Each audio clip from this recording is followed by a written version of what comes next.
நடிகை வனிதா அவங்களோட நடிப்புல கடந்த ஜூலை 11 அன்னைக்கு வெளியான படம் தான் மிஸ்ஸஸ் அண்ட் மிஸ்டர். இந்த படத்துல இளையராஜா அவங்க இசையமைத்த சிவராத்திரி பாடல இளையராஜாவோட அனுமதி இல்லாம பயன்படுத்தியதா அவர் சென்னை ஹைகோர்ட்ல ஒரு வழக்க கொடுத்திருந்தாரு. இந்த கேஸ்ல என்ன நடந்துச்சு, வனிதா அவங்க செய்தியாளர்களை சந்திச்சப்போ என்னென்ன விஷயங்கள் சொன்னாங்க அப்படின்னு இந்த பதிவுல பார்க்கலாம். வெல்கம் டு சினிமா கழகம்.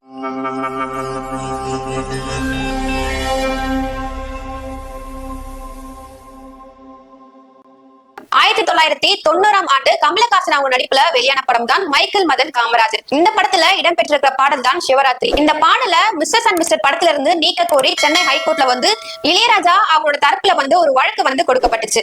அதுல அவங்க என்ன சொல்லியிருந்தாங்க அப்படின்னா, இளையராஜா இசையமைத்த அந்த பாடல அவரோட அனுமதி இல்லாம படத்துல பயன்படுத்துறது மட்டும் இல்லாம அந்த பாடலை மாற்றியும் அமைச்சிருக்காங்க அப்படின்னு சொல்லியிருந்தாங்க.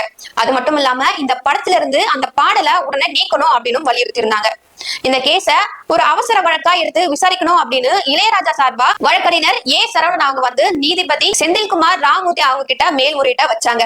அந்த அறிக்கைப்படி மேல்முறையீட்ட விசாரித்த நீதிபதி என்ன சொல்லிருக்காருன்னா, பிரதிவாதிகளோட வாதங்களை கேட்காமலேயே இந்த இடைக்கால தடை உத்தரவை என்னால அளிக்க முடியாது அப்படின்னு சொல்லிடுறாங்க. அது மட்டும் இல்லாம இந்த படத்தை தயாரிச்ச வனிதா பிலிம் ப்ரொடக்ஷன் நிறுவனத்துக்கு ஒரு நோட்டீஸும் அனுப்பணும் அப்படின்னு சொல்றாங்க.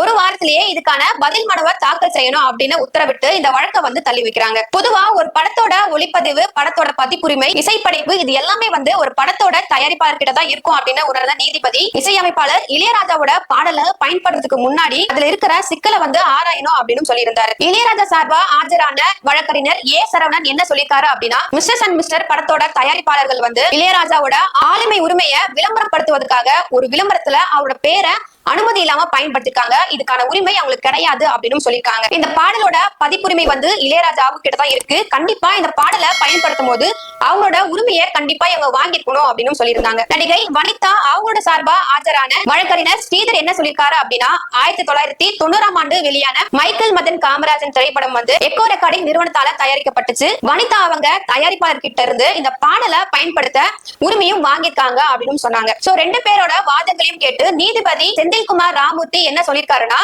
சோனி மியூசிக் நிறுவனத்தையும் இந்த வழக்குல சேர்க்கணும் அப்படின்னு உத்தரவிட்டு இந்த வழக்கை ஆகஸ்ட் 18ஆம் தேதிக்கு ஒத்தி வச்சாங்க. இந்த நிலையில செய்தியாளர்களை சந்திச்ச வனிதா அவங்க என்ன சொல்லிருக்காங்க அப்படின்னா, இந்த பாடல நான் சோனி மியூசிக் நிறுவனத்துக்கிட்ட இருந்து வாங்கியிருக்கேன், அதுக்கான பணத்தை நான் கோடிக்கணக்கில் கொடுத்திருக்கேன் அப்படின்னு சொல்லியிருக்காங்க.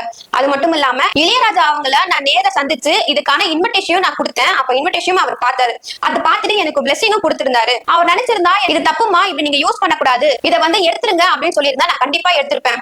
அதை விட்டுட்டு தேவையில்லாம இவர் கேஸை கொடுத்து கோர்ட்டோட நேரத்தை வீணடிக்கிறாரு அப்படின்னு சொல்லியிருக்காங்க. ஏன்னா இந்த பாடல நான் சட்டப்பூர்வமா தான் வாங்கினேன், அதுக்கான ஆதாரங்களும் நான் வச்சிருக்கேன் அப்படின்னு அவங்க சொல்லியிருக்காங்க. நாங்க ஒரு நன்றி கார்டு தான் அவருக்கு போட்டோம், ஆனா அந்த மரியாதையை அவர் வேணாம் அப்படின்னு சொல்லிட்டாங்க. அதனால நாங்களும் உடனே அதை எடுத்துட்டோம். இப்ப அந்த பாடலையும் நீக்கணும் அப்படின்னு சொல்றாங்க. ஆனா நான் அந்த பாடலை கோடிக்கணக்கில் பணம் கொடுத்து வாங்கியிருக்கேன், அதனால என்னால அந்த பாட்டை அந்த படத்துல நீக்க முடியாது அப்படின்னு சொல்லியிருக்காங்க. வனிதா என்ன சொல்லியிருக்காங்கன்னா, நான் சோனி மியூசிக் நிறுவனத்துக்கிட்ட இருந்து பாட்டை வாங்கினேன், ஆனா இப்போ யாரோ அதுக்கு உரிமை கொண்டாட்டு இருக்காங்க. இது எப்படி இருக்கு அப்படின்னா, நம்ம ஒரு வீடு பிடிச்சு அந்த வீடை ஒருத்தர் கிட்ட இருந்து வாங்குறோம் அப்படின்னா, இந்த வீடை நான் தான் கட்டினேன், இது எனக்கு தான் உரிமை அப்படின்னு சொல்லி வேற ஒருத்தர் உரிமை கொண்டாடுற மாதிரி இருக்கு அப்படின்னு சொல்லியிருக்காங்க. இதுக்கு பதிலளித்த இளையராஜாவோட வழக்கறிஞர் ஏ சரவணன் என்ன சொல்லியிருக்காரு அப்படின்னா, வனிதா அவங்க இளையராஜா அவங்கள நேர்ல சந்திக்கும் போது கூட சோனி மியூசிக் நிறுவனத்துக்கும் இளையராஜா இவங்களுக்கும் இடையே இசை உரிமை தொடர்பா சட்ட சிக்கல் இருந்துட்டுதான் இருந்துச்சு.